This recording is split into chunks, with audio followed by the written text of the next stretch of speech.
In this lecture, Dr. Jim Boyd presents an overview of the philosophical underpinnings of economics, theories for setting market values, and perceptions by non-economists of economic analysis and research. He starts by highlighting three key theoretical assumptions made by economists: that individuals are self-interested, are rational, and work toward maximizing benefits. He stresses that economics is not just about maximizing money or profits, and emphasizes the balance of efficiency and equity that underlies economic analysis. He then presents the basic building blocks of economic analysis, supply and demand curves, and notes that there are many examples of economic activity where these curves and the preferences they represent do not adequately explain empirical outcomes. He ends with discussion of public goods and the ways to understand human decision-making that is less than optimal from an economic viewpoint. I'm going to describe this neoclassical paradigm, which you can think of, that's our term for the high church, kind of what we all believe in. Jean Pell has suggested we take seriously the idea that there are alternative economic paradigms and critiques of neoclassical economics. We should definitely talk about that. But in the next 45 minutes, I want to kind of explain to you why we believe and hopefully make the pitch for why this is a system that helps us describe what we actually observe in terms of human behavior and institutional behavior, and how it can help us figure out how to solve any of the problems we might have with our behaviors, in particular, how our behavior affects the environment. If you are collaborating with economists in the US particularly, but also almost anywhere, you need to know where we're coming from. And that's really what we can debate where we're coming from later. This is about helping you understand why we're coming from where we're coming from. I kind of started with the same thing. It's always interesting, what do we actually disagree about? And Pete's already said, yeah, of course we disagree about stuff. We've talked about the discount rate issue. We're going to talk in the next couple of days about a couple of other kind of key issues. But in general, one of the things you've been hearing from this group is that in terms of the basic stuff, the important stuff, we actually don't disagree that much. And so that may be disturbing to you. But I think you should also, it gives you pause. Like, why do they all have this fundamental belief? It is a shared paradigm, not that it's static. It's been developing for 100 years or more. It evolves in the data we have access to, the methods we use, the actual problems we're focused on. But the foundations that I'm going to give you a quick refresher course in are remarkably resistant to internal critique, at least. So with that, what are the foundations? Foundation one, these kind of parallel what Pete described already. Self-interest as the key human and institutional impulse. That is, we try to do what we perceive to be better for ourselves, or as an institution, do what's better for our institutions, for our households. It's almost like a biological imperative. You can view it analogous to that. And we can talk about this later, but we can look around our own lives and probably see some echo of that kind of thing. Rationality, we've talked a little bit about this. Again, this is so inherent to how economists think that we may not do a great job of, like, what is rationality? It's like, duh. Well, we're all rational, right? So you can translate it in kind of day-to-day terms as more is better. Things we like, more is better. Things we don't like, less is better. That's rational. We already talked about this transitivity property. That's sometimes important. It's not necessarily much more than that. And then kind of fundamental to how we go about thinking about problems and then actually solving them is to think about maximization. When you combine self-interest and rationality, it creates this kind of impulse to maximize, do the best you can as an economy, as a society, as a firm, as a household. And then maximization is subject to all kinds of constraints. And so we talk a lot about constraints, information constraints, time constraints, resource constraints, labor constraints. But that's basically what we're up to. Now, we've already handled this. Are we always self-interested? No. Are we always rational? No. Do we always maximize? No. Okay. So, however, we think, and not only do we think, but we tend to find, as we look at data about human behavior and institutional behavior, that self-interest and rationality and this maximization impulse tends to describe, predict a lot of what we see in the world. So there are definitely exceptions, and we can talk about that. We've touched on some of this. Sometimes this is important to emphasize. Economics is not just about making money for companies. It's not just about profits and wages and things we typically trade in markets and put dollar values on. We think about beauty. How does beauty affect our well-being? Now, is it easy to put a value on that? No, but we all know that beauty is valuable, and therefore it's important to economics because it's important to people. Do we care about the stewardship of our planet? Yes, many of us do. Most of us do. Acting in a way that promotes that stewardship is clearly valuable to people, and so economics cares about it because humans care about it. So don't just think about, again, buying and selling stuff. It's about anything that matters to our well-being. We're the dismal science. You've probably heard us described that way. We're probably cynical/pragmatic as human beings. We self-select into this profession because, well, maybe we're not as aspirational as others of you.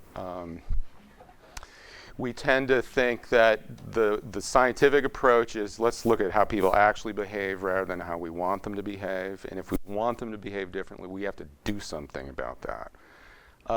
You already heard from Pete, there's no free lunch. Every choice involves a trade-off, and almost every choice is constrained somehow. And that at a level of deep philosophy, the thing we're seeking is to do the best for society or whatever unit we're thinking about. And so that's anthropocentric. The goal and the objective we're heading toward is what's best for people. And for many of you, from an environmental perspective, that can seem odd. And I think, again, we can debate this later on, but that anthropocentric perspective is the worst perspective except for all the others, is how we would put it. Economics does take equity, fairness, distribution of costs and benefits seriously.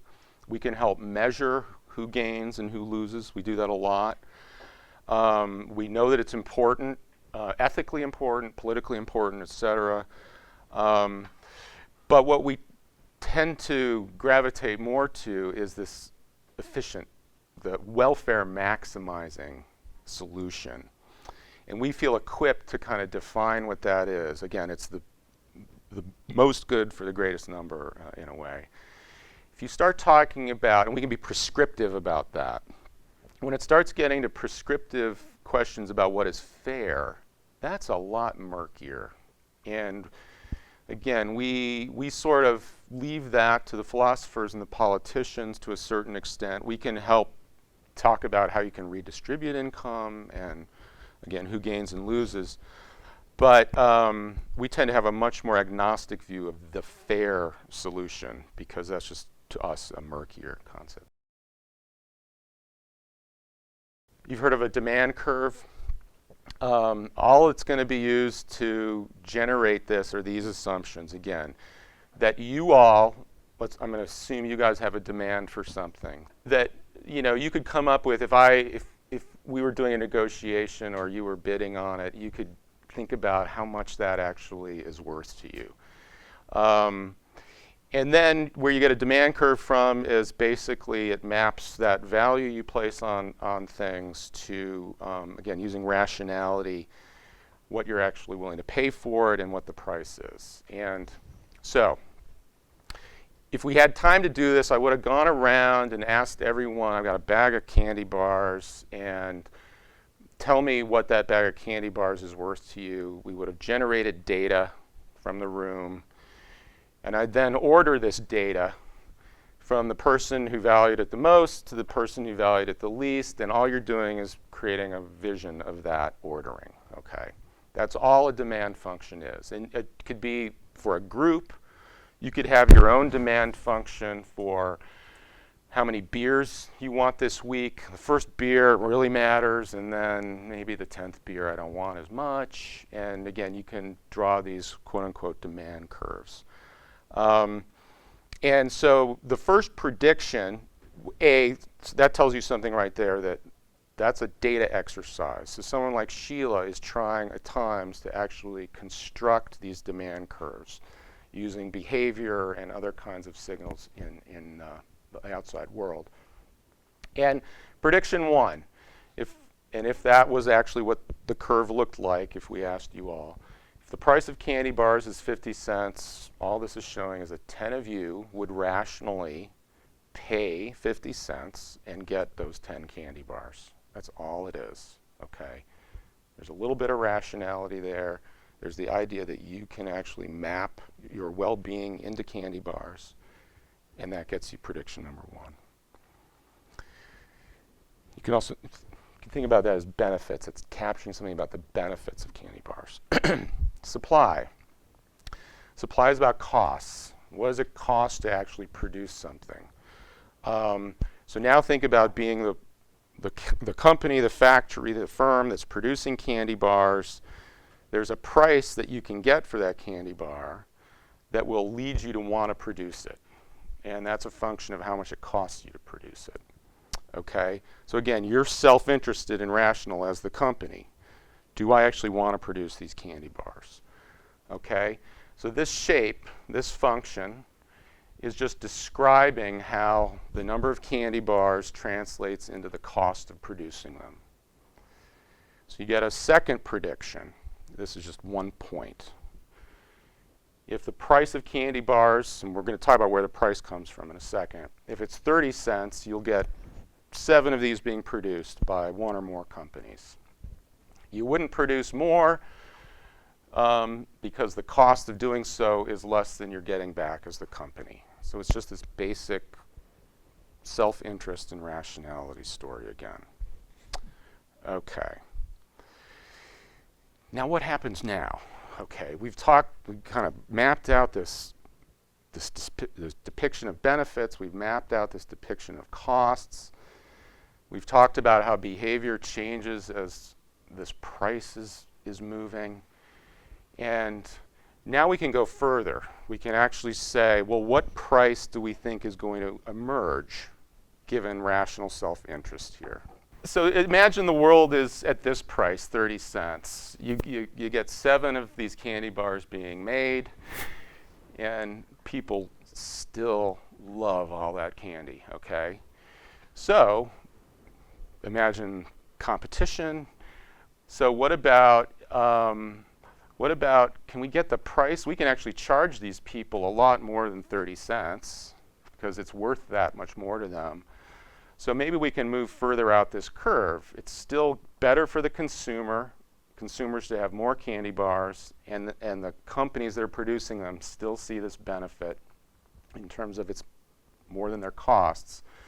So in effect, what happens is you get, this is a concept important to us as well, an equilibrium. You get this set of behaviors that leads the price to be the one that equates that marginal demand for the next candy bar to the marginal cost of that candy bar. And any price above or below, you're going to get this mismatch between what people want and what people are willing to supply. You get these competitive juices flowing, and that kind of pushes you to this point. Now, why would you not go beyond that point? Heather? Demand is too low.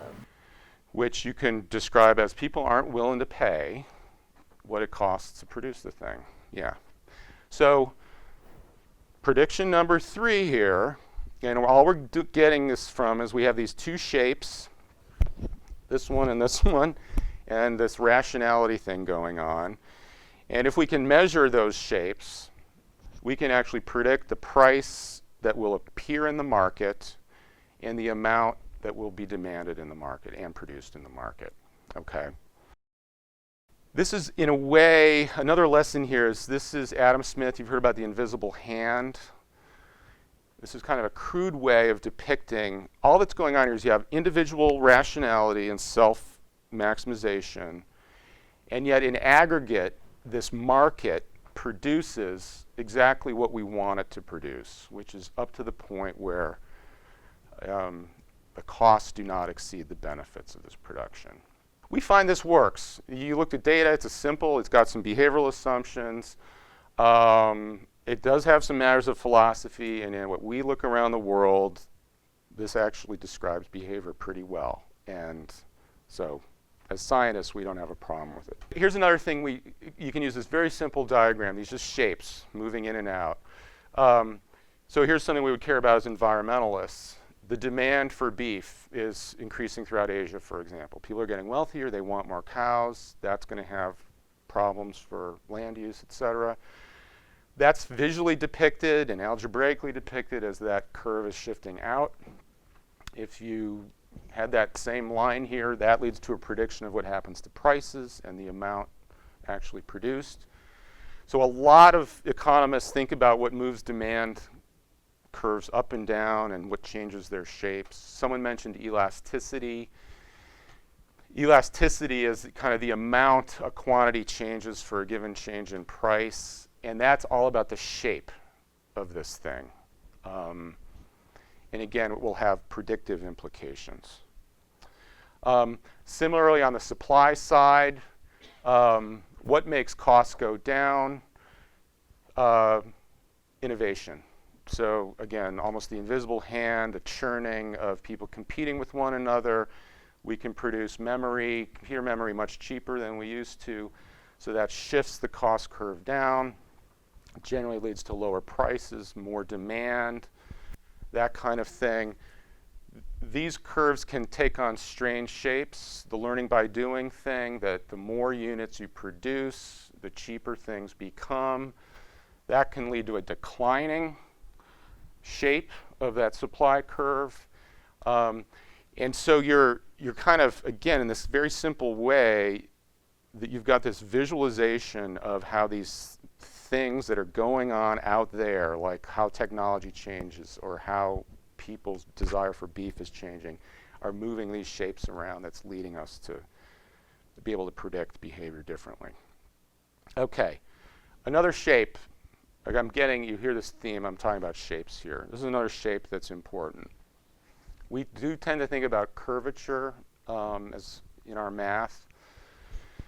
This is an important one. Basically, that there's in our terminology, there's a declining marginal utility of income. The richer you get, the less your well-being improves for that additional dollar. Now, interestingly, you need that shape to generate a demand for insurance. Otherwise, why buy insurance? And one of the reasons is it helps you kind of smooth that curve out.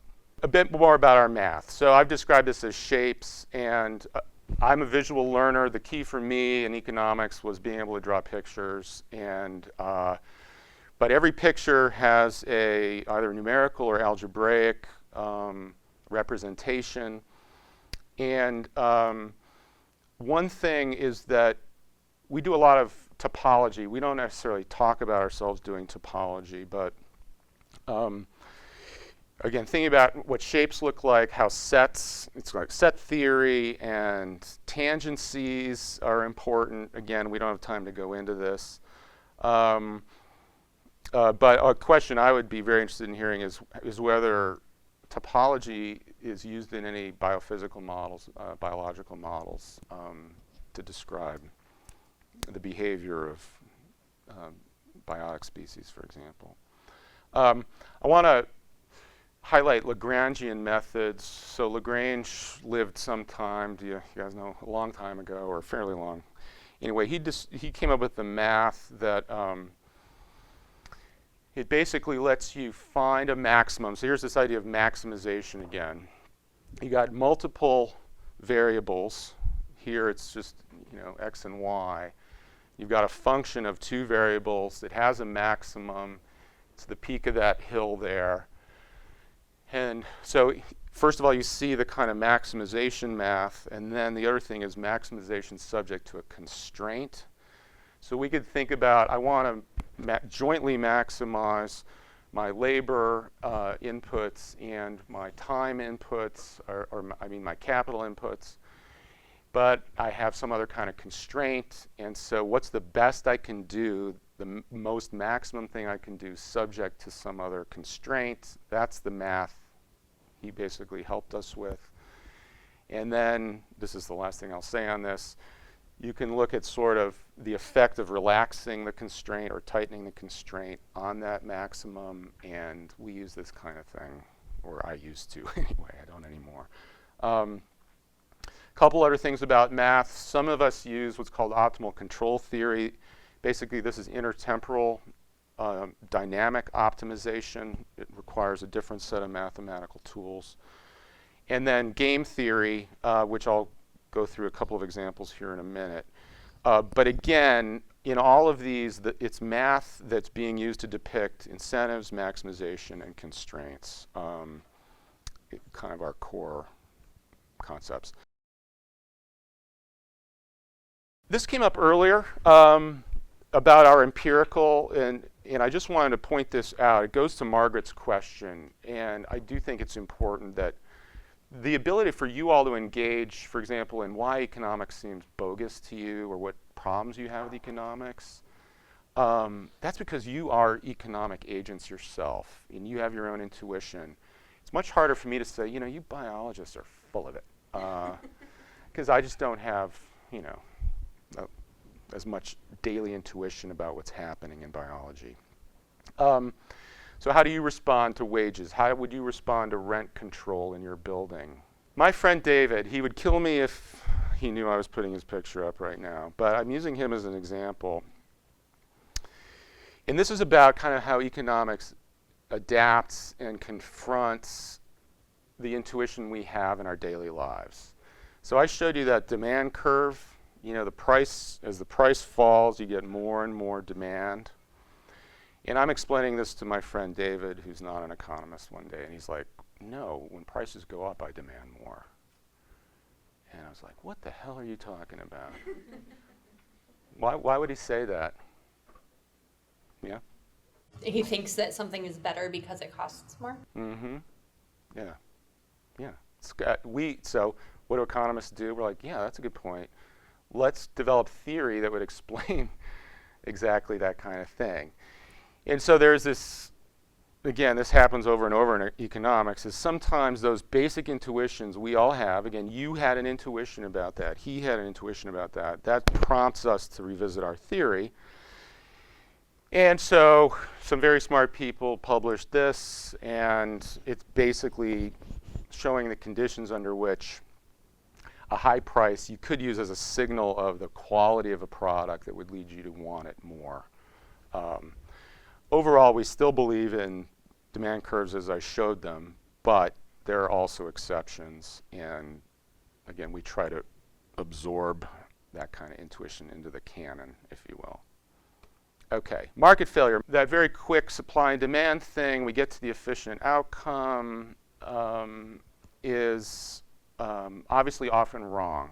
And one of the reasons it's wrong is these markets and the behaviors we described can lead us to problematic outcomes. And so one thing would be monopoly power. Well, we're not going to talk about that. Another thing we've already talked about is this concept of externalities, and then public goods, as Margaret teed up before. So what we do, all of us do this in the economics of public policy, is we're trying to use our analysis to define what the optimal outcome is, the one that maximizes welfare. Ask, does the invisible hand, or do markets and self-interested behavior actually lead to that efficient outcome? And if not, then what do we do? And so that's really what Sheila, Pete, and I spend our lives doing. So it's going to be this kind of prescriptive, what should we do? All right. I already talked about that. So I'm going back to this candy bars example. Here's your crash course on externalities. This is what it costs to make the candy bars. What if candy bars produces pollution cost X? Something about the nougat, is bad. And so using our shapes again, our visualization here, we get a problem. So if this is the actual cost, but this is the cost that the company bears, you're gonna get this outcome again. You're gonna get this number of candy bars actually produced and consumed in the economy. But it's producing this external cost. And that means that for all of these units, the cost of the candy bars is more than the benefits they're providing society. So what you really want is to somehow get back to this point. And so you can think about this as the loss to society of having that externality actually exist. And so what do we do about that? There's several things. One, this is a reason we have what we call environmental liability law. So if you pollute, you pay for your pollution.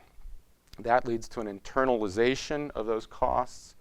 And it means that the firm actually now would start behaving as if because these are the costs that will be imposed on it. And so it leads them to actually internalize those social costs. Same thing with environmental taxation. We could just impose a per unit candy bar tax that equals the pollution cost. Another strategy that's different is we could actually set some kind of technology standard. We're going to force companies to, in effect, put nougat scrubbers in, and so the nougat won't be causing a problem, which would completely eliminate the external cost. Or we could somehow cap, and this is what we see in the climate arena, cap the total amount of pollution at the optimal level or something lower than would occur otherwise. So in a way, we're using this kind of market failure, our understanding of the costs created by it, creating a motivation to intervene in the market to solve this kind of market problem.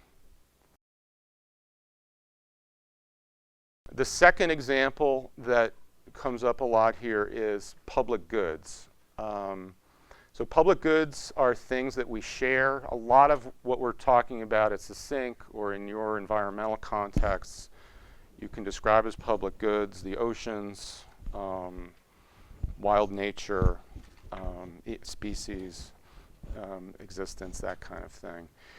And these are things that are, when we consume them, we don't actually reduce the amount consumed by others. That's kind of the defining property.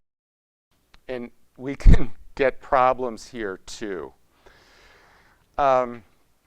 So I don't know if you saw the movie A Beautiful Mind, but John Nash, the guy on the left, is that his name? Yeah. He lived a troubled life, but he was a genius, and he developed the mathematics that we use today to describe what's called game theory. And it's literally like a game. It's like playing chess. Often we behave rationally and with self-interest in the following way. How should I act given how I think you're going to act? It's like poker. It's like business. Then there's Eleanor Ostrom on the right. And so she applies some of these, or addresses some of these issues in terms of games and cooperation related to environmental issues. And again, it's getting at a similar question like, how do I behave given how I think you're going to behave, and vice versa? And then how do groups of people and institutions form to deal with that kind of thing? Okay, so these are canned examples. I have two of them, and then I'm basically done. So stick with me here. So I'm going to do a public good example and then a commons example here. So here are the numbers I'm going to throw at you. So imagine there's only two of us. We live on a river, and it costs $4 to keep the river clean. And you and I can either individually pay that $4 cost, or we can share it 2 each. And having the river clean is worth $3 to each of us. So again, step 1 for the economist is it optimal to clean the river? Is it? Yes. Why? Because it's worth $3 to each of you, so it's $6. And it would only cost $2 each of you. Thank you very much. Yeah, okay. Now, is that what's going to happen, though? So that's our optimal. Now we want to say, if people are self-interested and rational, is that actually, are we going to get that optimal outcome? And now here, this is a game theory matrix, and I know I'm throwing a lot at you, but what it's doing is it's saying you have a choice. Are you going to kick in to clean up the river or not? Or am I going to do that? And then are you going to do that? And then it kind of maps out, given those 2 strategies of yours and 2 strategies of mine, what the kind of individual profit from that choice is going to be. So if we both pay, we each pay $2 and we each get $3 in benefit. That leaves us $1 each. However, if I free ride and I don't pay and you pay, you're bearing the whole cost, $4, and only getting the $3 benefit. So you're in the hole. And I get the full $3 benefit to myself. And then you kind of just flip it, and if neither of us pay, nothing gets clean, we don't bear a cost. So the first thing to see here is you can see the optimal thing is definitely to clean the river rather than not clean the river. So these all add up to 2 rather than 0. And now what you do is you kind of use this matrix to think about your optimal choice. So what I'm going to do here is I'm going to say, what's it optimal for me to do given that you pay for the clean water? Okay. So if you pay for the clean water, what's bigger, 1 or 3? To me, it's better that I don't pay. Okay, so what if you don't pay? What's better for me? Well, actually, it's better for me also to not pay. So I have a dominant game strategy here to not pay. And because this is symmetric, you have the same dominant strategy to not pay, and so nobody pays, and it's bad. Okay, so this is, again, a very toy baby version of what we call the public good problem, using game theory to look at it, and free riding behavior and that kind of thing. And it's an argument for public intervention. So anything that's a public good, there's actually an economic rationale for forcing people to pay their share. So we do that for national defense. We do it for a lot of environmental goods, not all of them, of course, for security, things like that. Because if we didn't, people would shirk and free ride, and you wouldn't get what you wanted. Okay. The final example is kind of the flip side of this, and I'm going to generate this example using these cow numbers. Okay. So bear with me if you would. If you and I, the choice here is you and I can each own 1 cow or 2 cows each.